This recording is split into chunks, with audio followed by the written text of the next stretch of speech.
ગયા, પણ મારો નાથ તો અંતર્યામી છે. એમને આ આચાર્યના આવવાનો હેતુ સમજતા વાર ન લાગી. એમને ખબર પડી ગઈ કે આ મારી પરીક્ષા કરવા માંગે છે, એટલે એમને હસતા મોઢે ખૂબ જ શાંતિથી એ બધાએ વાયકને ઝીલ્યા. હવે પાઠ પૂજન કરવા માટે બધાએ બીજનો દિવસ નક્કી કર્યો હતો.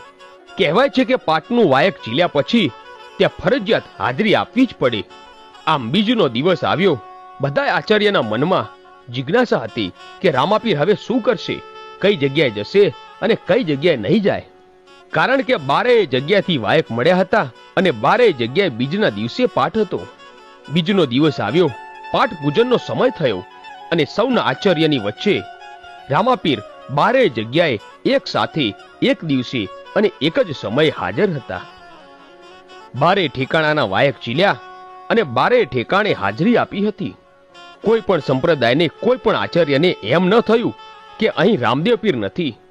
આમ પોતે એક જ સમયે તમામ સ્થળે હાજર રહી સર્વેને મળ્યા